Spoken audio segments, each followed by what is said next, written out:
47th President of the United States, Donald J. Trump.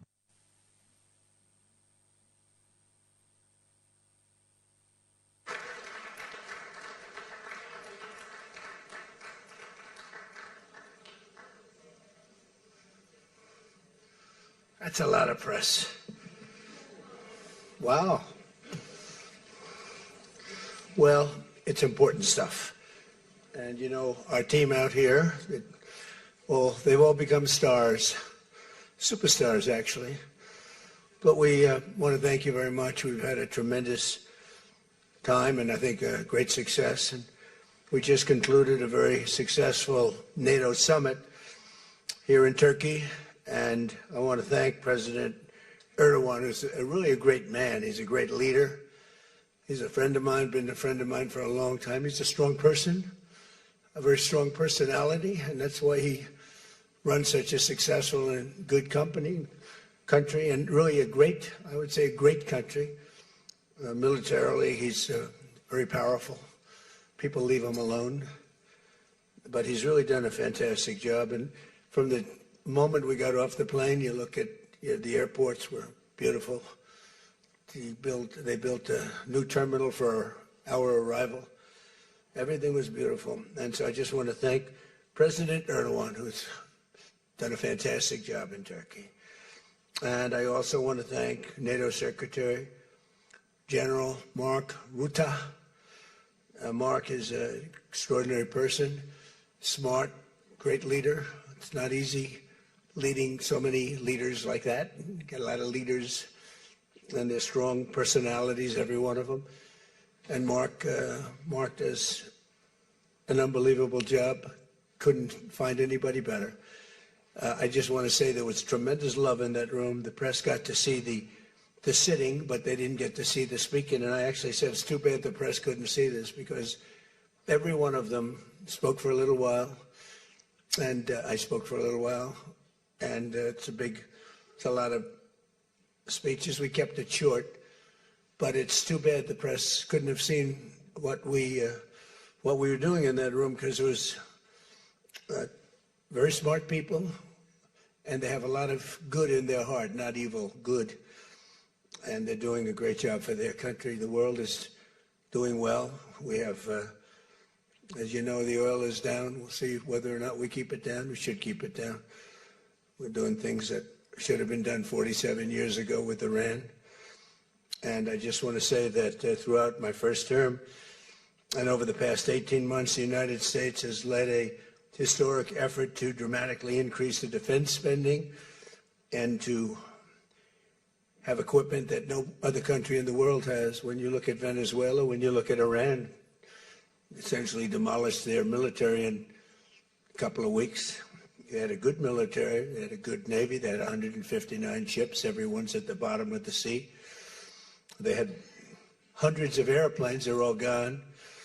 They're all lying burned up on the runways. They were totally decimated, their radar's gone. Everything's gone, their leaders are gone, frankly. And their combat capability is pretty low. They have a small percentage of missiles left. They have some of the missile launchers left, call them launching pads, but most of that's been destroyed too. So we have the strongest military in the world by far, not even close, everybody admits it.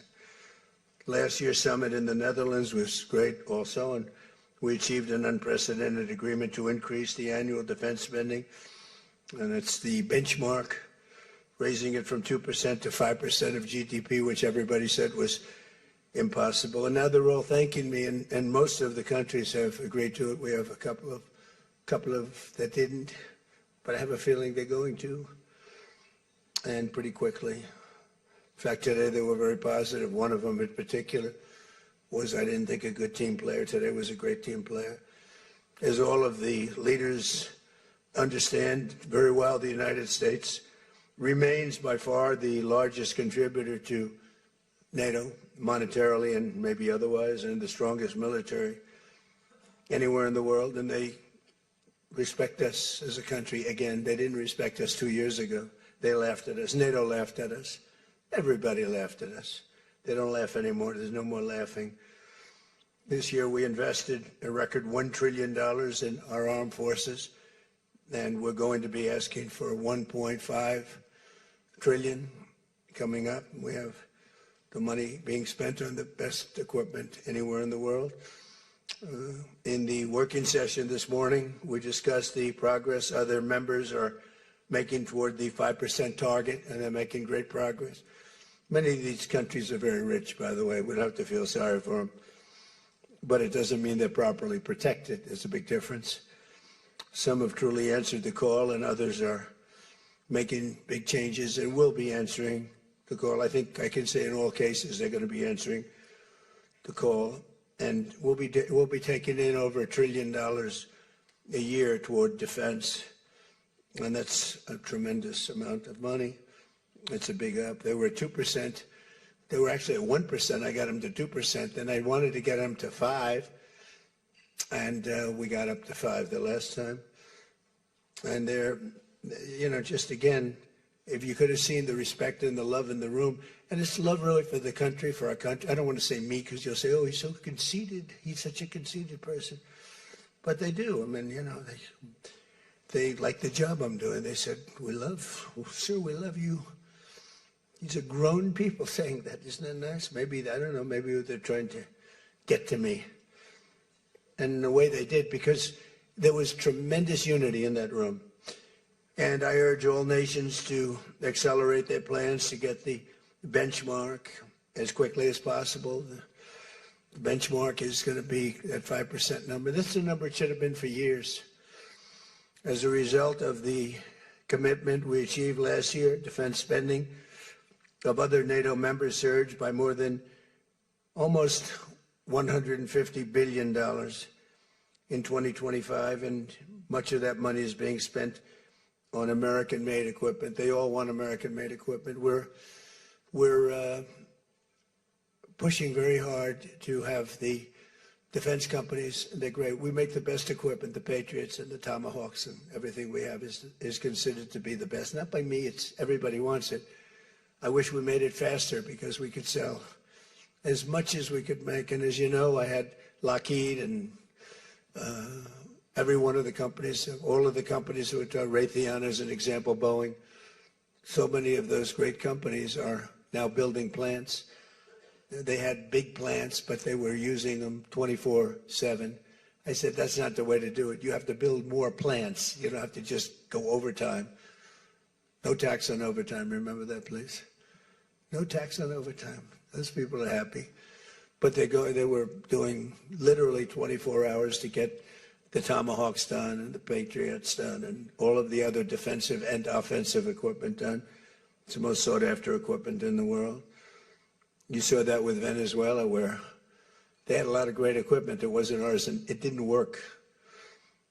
Our equipment works, but we have to produce it faster for other countries. For everybody, including ourselves, we have to produce it faster. So we think within a year and a half max, we'll be, instead of waiting for a year or 2 years, we'll be having it on a 2-week wait, maybe a 1-week wait. That's what I want.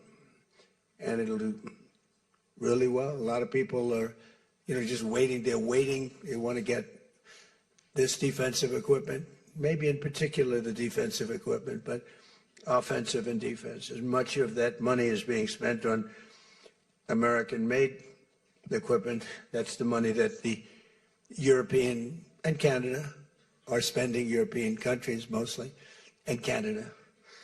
And they're spending that with the United States, largely. And it's American-made, made in the USA, as we say. Weapons, munitions, supporting thousands of American jobs. This will increase. We have the highest number of jobs. Right now, we have the most people working in the United States that we've ever had in the history of our country. We have the biggest investment ever made, $19.2 trillion. That's 6 times more than we've ever had. Think of it, 6 times. And what did that were tariffs. Without the tariffs, I think we would have done fine, like at about 2 or 3. The last administration had much less than $1 trillion invested for 4 years. We have 19.2 trillion invested in 1 year. We haven't gone into the extra almost a half a year, 1.5 years. Those numbers won't come out for a little while. So we have 19.2 trillion, not billion, not million, trillion with a T, invested in plants and equipment that's being built all over the country. Eli Lilly is building plants, big drug, Merck, all of them, the drug companies are building. The car companies are building like crazy. In fact, as you probably saw a big announcement yesterday, Toyota is leaving Mexico and they're going to build one of the biggest car manufacturing plants in the world in Texas. That's because of the tariffs, because we don't mind if you build in Mexico, but if you build in Mexico, you have to pay 25% tariff. If you build in Japan, or if you build in any place, China is a much higher tariff. It's 100% tariff because we don't want to lose our jobs. We don't want to have our workers lose their jobs. We have the largest number of plants being built for the most money ever in the history of our country. Car plants, AI plants, and all other plants, pharmaceutical plants, chips. We're not giving anything. All we're saying is, if you don't start, we'll give them 1.5 to 2 years to build their plant. If they don't have that, they have to pay 100%, 200%, even 250%. If they make a chip or if they make a car, if they make pharmaceuticals. So the pharmaceutical companies are moving in at record levels. There's never been anything like what's happening. Let me put it a different way, put it to you in a more broad fashion. There has never been anything like has happened with this country or any other country in the history of the world. There has never been growth. There's never been manufacturing plants being built. We have so many being built.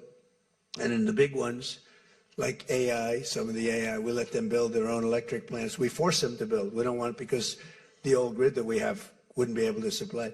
They need, just as an industry, more energy than the entire country produces right now, when you think of it, which is incredible. So take all of the energy that the United States produces and that one industry, which is so big, so powerful, it needs more than that. In fact, some people say almost double.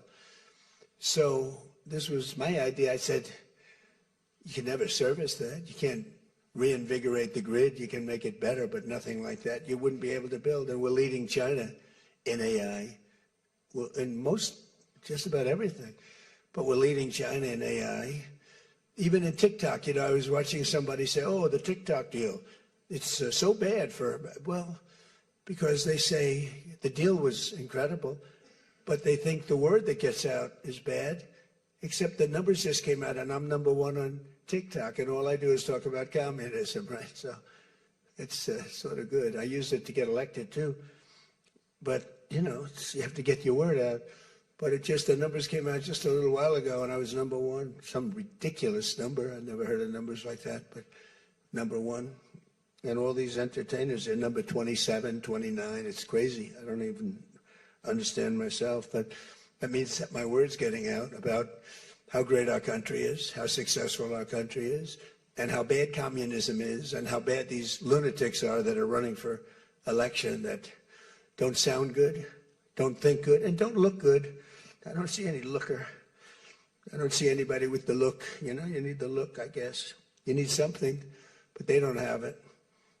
And I think they'll fade fast. And it's not social democrats. This is not a social, these are communists that are running. And they don't want God. They don't want successful things to happen for our country. They don't want to have a successful country.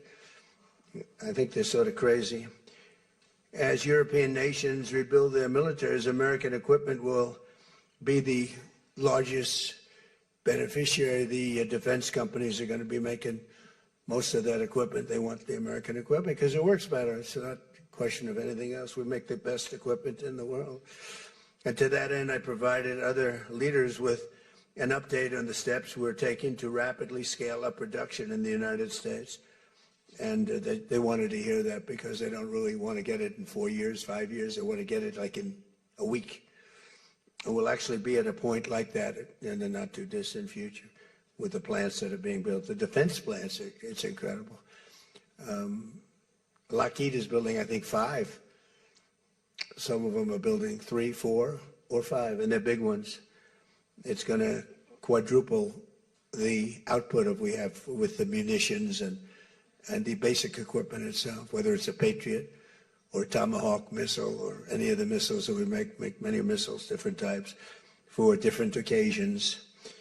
And just today at the summit, we announced $3 billion of new defense investments with U.S. companies, and Lockheed Martin will establish a world-class Patriot missile sustainment facility, a big deal in Europe. They're given a tremendous incentive by Europe to do that. All goes to the benefit of us and Europe because they're getting the best equipment. Northrop Grumman is moving forward with the sale of advanced American drone technology. We're actually the leader in drone tech. A lot of people don't know that. We have the most sophisticated drones in the world. And we're a real, I guess we're the leader, but we'll soon be the leader by many times over. And Lockheed and Rheinmetall are announcing a partnership to build the Army Tactical Missile Systems, which is a big deal. And Anduril is announcing a deal to build their new Barracuda missiles, which is a very highly sophisticated, fast missile, and we're doing that for Poland. Poland's doing very well, by the way, with a very, very good president, great president, I think.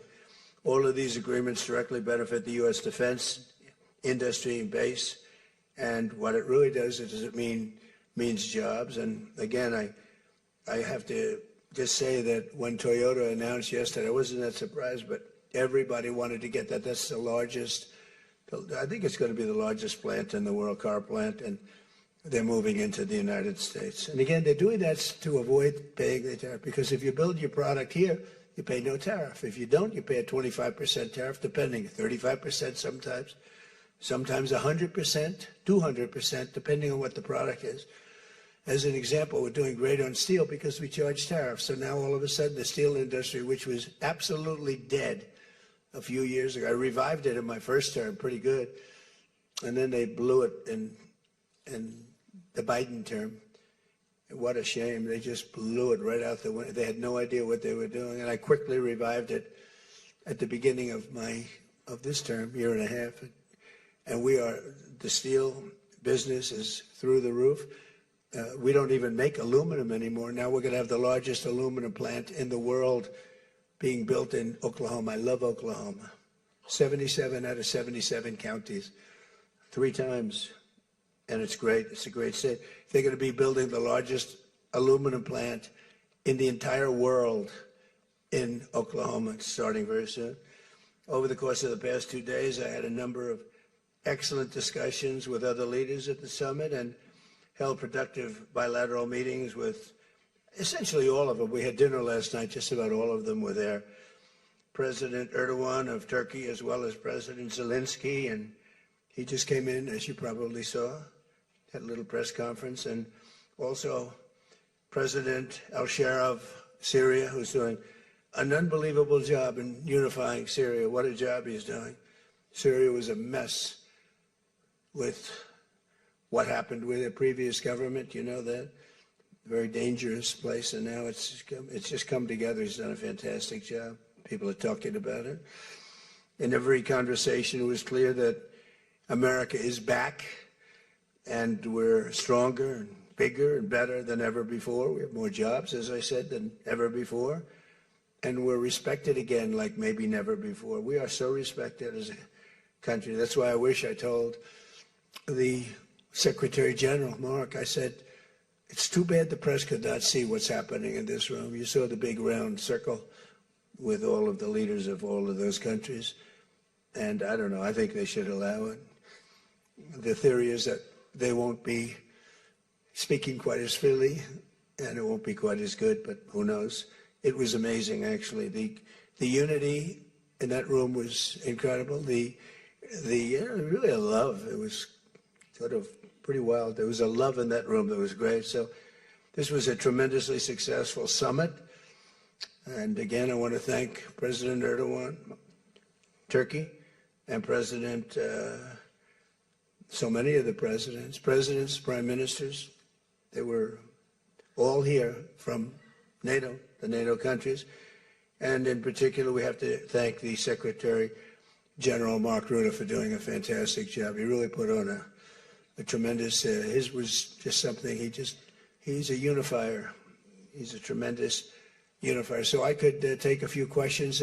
We've done a few of these already today, so I don't think we should take too many.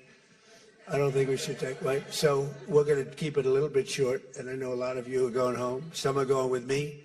So go ahead, please. Sir, yes. Yes. No. The gentleman right here. The very tall gentleman who's very insecure. He doesn't want to ask the question.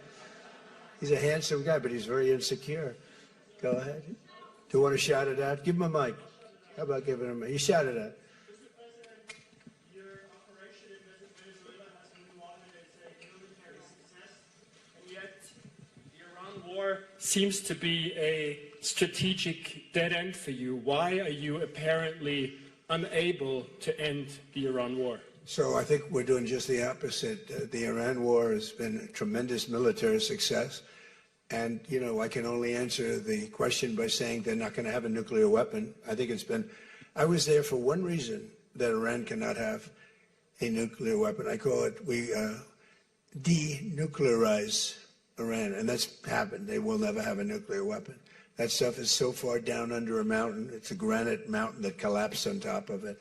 Take months to get it out. I think it's a tremendous success, Iran.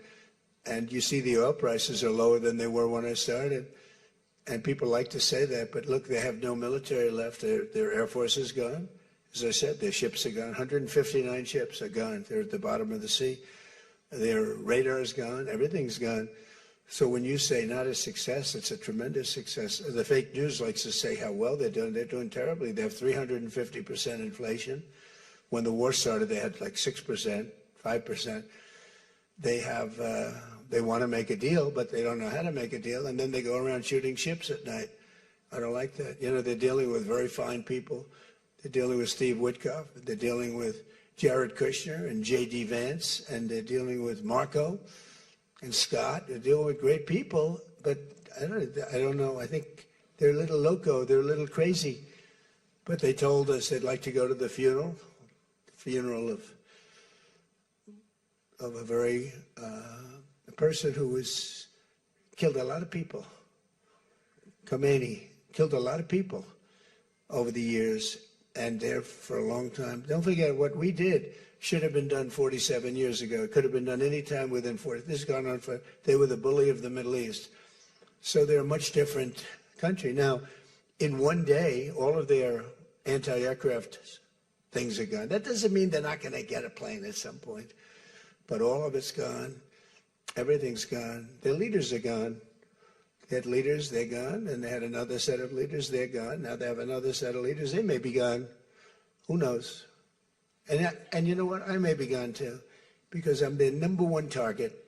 It's out all over the place. I'm their number one, because they're scum. That's the way they act. And that's the way they've done it for 47 years. But I'm doing what's right for the country. I'm doing really what's right for the world. They have to be stopped. And they've killed thousands, hundreds of thousands of people. They killed 52,000 protesters over the last 3 months. So when you say we're not doing well, I think we're doing phenomenally well. Our military has been incredible. Plus, we had a blockade. Did we have a blockade? Did you ever see a blockade work that way? You know, for you that said we're not doing well there, we did great in Venezuela. That was a one-day war, and they're very good military. You know, it's a very military country. We took out one of the worst human beings in the world, Maduro, and he's in jail waiting for trial. But what he did to this country was incredible, including the fact not only the drugs, but he had people pour into the country from prisons. They opened up their prisons. They allowed them to come in. We're getting them out. We're getting them all out. But we have, with the Biden open border policy, with Kamala as your borders are. Remember, she was a borders out, but she never called Border Patrol, never once, and she never went to the border. The border was a disaster. Now it's fixed. It's fixed where we have nobody, and I don't do these numbers. 0 people come in through our border, through our southern border. 0. And that's been announced now every month for the last 12 months, 0. We had millions of people come in, under 25 million people, I think more than that, under Biden.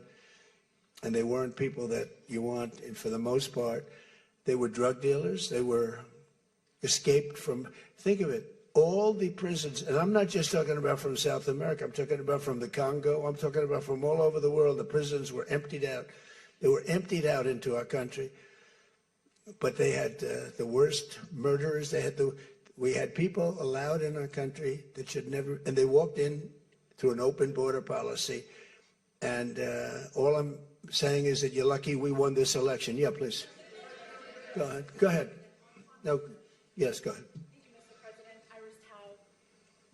Who you with? Why don't you say your name and who you're with? It's always helpful. Thank you, Mr. President, for doing this. Iris Tao with NTD, with a sister media with the Epoch Times. Okay. On communism, you've been issuing a wake-up call to Americans at home about the dangers of communism. And now you're speaking on the world stage. What's your message to people both living under communist and socialist regimes, but also people living under democracies like in Europe and America who might not have realized how close communism has come to home? Yeah, that's a great question, actually. But look, I want to get the word out because what's forming is communism in the country. And communism's easy to sell. I would be the greatest communist in history. I'd be right up there with Lenin. I'd be as good as anybody. You've got free rent for the rest of your life. What they don't say is that you'll be living in squalor in 12 months. You've got a free house. Would anybody like to have a free house? We'll take it away from somebody. We'll give it to you. You'll have murders all over the place. Communism's a disaster. It's been proven to be for thousands of years under different names, but same thing. It's very important. And, you know, it's funny. One of the reasons I do so well with Hispanic people, I set a record, Republicans. I get great numbers for the election, helped me get elected in a landslide. The Hispanics, because a lot of them came from countries that were essentially communist. You know, whether you call them radical socialists or communists is not that much, but there's a little difference. When they say social democrats, we're social democrats, it sounds so nice. It's not nice, it's a very dangerous term.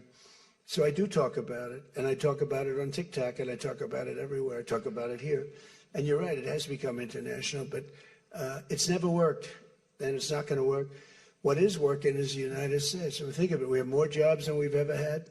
People are making more money than they've ever made. I'm talking about workers now. I'm talking about workers. They're making higher salaries than they've ever made before.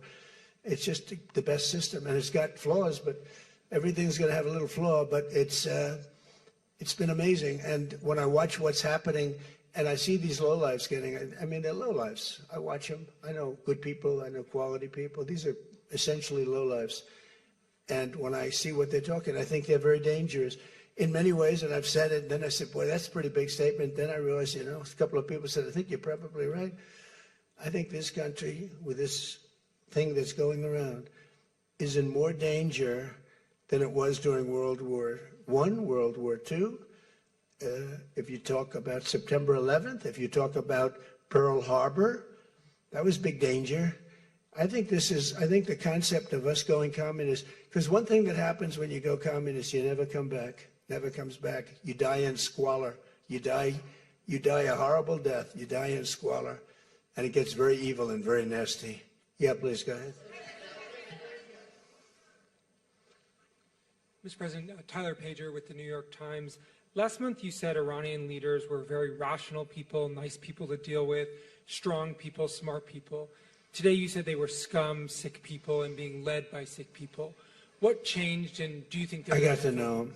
So I've said that about a lot. Now, when you say rational, I think they're much more rational than level 1, level 2. Level 1 is gone, level 2 is gone. This is level 3. I think they are more rational, but based on their actions over the last week or two, they're not doing a service to the people. And I think more than anything else is I got to know them. And I'm not sure I want to make a deal with them. We can play games, but I'm not sure I want to make a deal. Let's just finish the job. Yeah, please, go ahead. Go ahead. Go ahead. Go ahead. Thank you, Mr. President. Steve Sedgwick from CNBC. The oil markets are up today, around about 7% for WTI and Brent as well. The world is taking you at your word, sir, that the MOU is over, that the ceasefire is over. What happens next, sir? Are we on the cusp of a full-scale return to full conflict? Well, I'll tell you what happens next. we're never going to see Iran have a nuclear weapon, because that's much more important than the numbers you're talking about. The prices of oil are dropping like a rock. Now they'll be up a little bit, and this will end very quickly. We have an oil glut right now because we got all those boats out of the strait, and it's going to drop, and I've predicted everything. I've been right about everything, and I have been for a long time. That's how I got to be president 3 times. That's how I won 3 elections. I did very well in the second one, won it. It was a rigged election, but I've been right, and oil's coming down. Now, I have to make sure of one thing, that we don't have lunatics having control over nuclear weapons. So we have that now. There's no way they have a nuclear weapon. We have cameras, as an example, on the site that those beautiful B-2s at 1 o'clock in the morning 10 months ago blew up. They blew it up. We have cameras, that's called Space Force, if they're in space. But we have cameras that can read the badge of the person going over to a site. Mohammed something. We say it's Mohammed something is there with shovels. Well, shovels won't get you there. The biggest machinery in the world probably won't get you there, if you want to know the truth. It's way, way below. But we're watching that. And if anybody goes there, they get blown up. So nobody's going to touch that. Eventually we'll take it. But what we do have is we have that. That's gone. If we wouldn't have had that, they would have had a nuclear weapon, and they would have wiped out Israel. If I weren't president, Israel wouldn't exist. And we did it 2 times. When the JCPOA, the Obama deal, when that was originally conceived, everything went to Iran. 1.7 billion in cash, hundreds of billions of dollars. They thought they could buy peace with these people. You can't do that. So the big thing we have is more important than anything we can talk about is you can't let lunatics have nuclear weapons, and we've stopped that. And that should have been stopped on a couple of other occasions too with different countries, but they didn't do that. Yeah, please.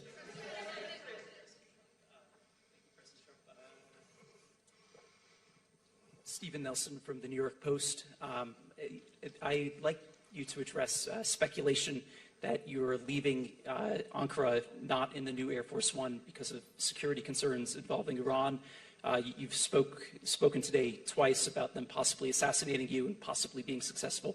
Did that concern have something to do with it? Well, I speak about it a lot because, you know, the life of a president is very dangerous.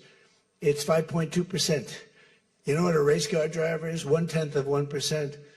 A bull rider, that looks pretty dangerous to me. It's 1/10 of 1%. No, it's 5.2% is you don't make it. You should have told me you're an excellent reporter. You should have told me that years ago. Maybe I wouldn't have run. It's a very dangerous profession.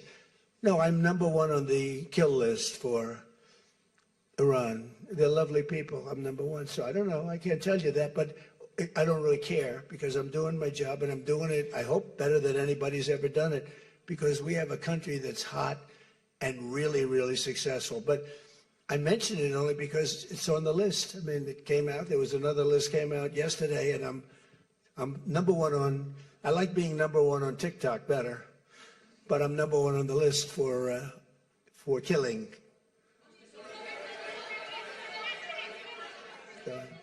Go ahead. Hey, Sean McCreesh, New York Times.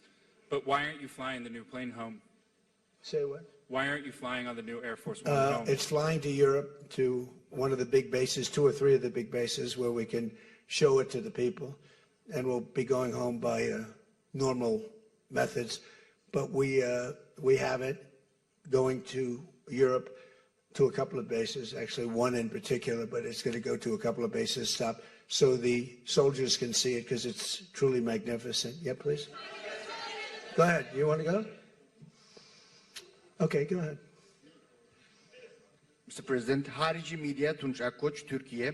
Mr. President, it seems that the war with Iran may start again. What do you expect from your European allies? I don't think it's going to start again. I think it's going to go very quickly. They hit a couple of ships, and so we hit them much harder. When they hit, we hit 10 times harder. You know, we hit much harder than they do. We have a lot better equipment than they do. We may even, somebody asked before, do you think you'll hit them tonight? I said, we might. Yeah, we might. But when they hit, we hit. You know, it's what we use their language. We speak their language. No, I don't think so. I think anything that happens is going to be over very quickly.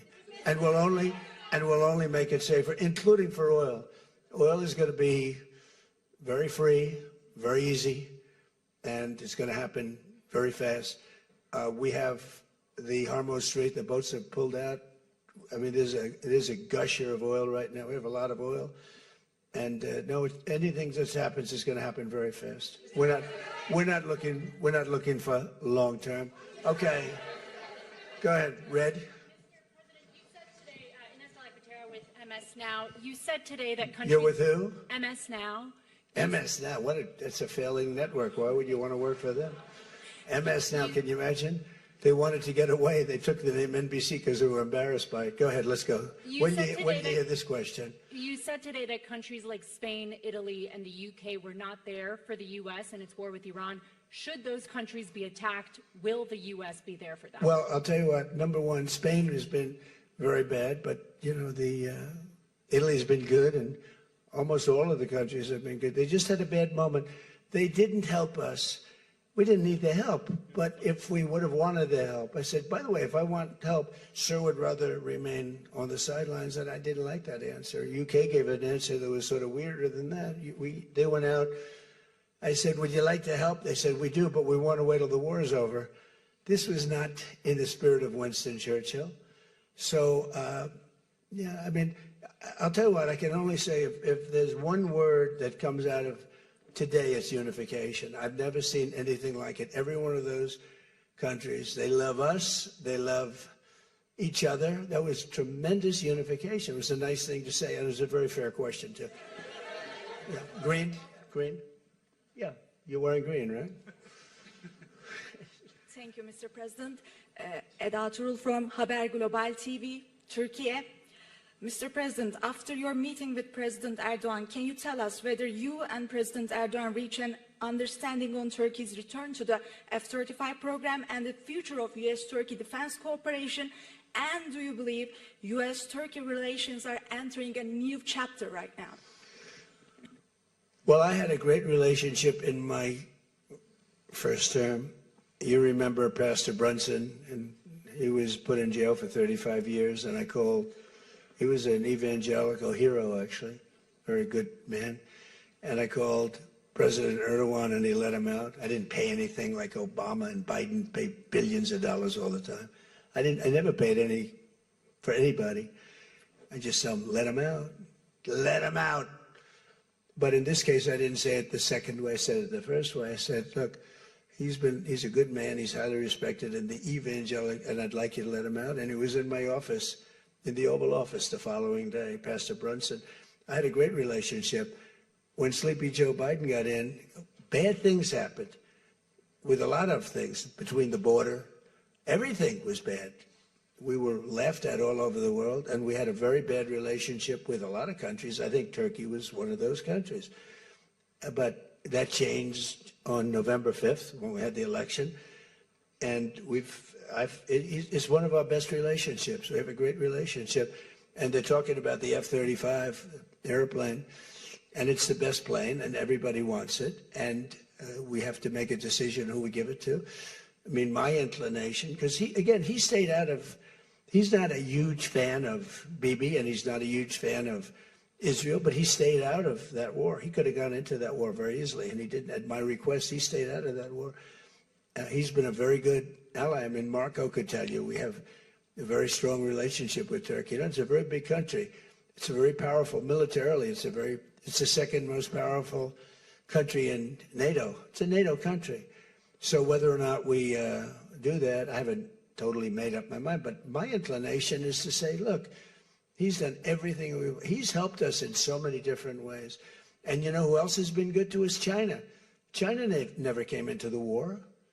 They get 50% of their oil from Hormuz Strait. They never came into the war. They never said, I'm going to send a ship in 5 destroyers along each side of the ship. They never did. No, President Xi's been great. Everyone's been sort of great, to be honest. You know why? Because they respect our country again. They laughed at our country. They thought we were a bunch of fools.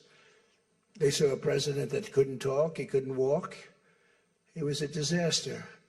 They lost respect for our country, but now they have more respect for our country than they've ever had before. Thank you all very much. We'll see you back.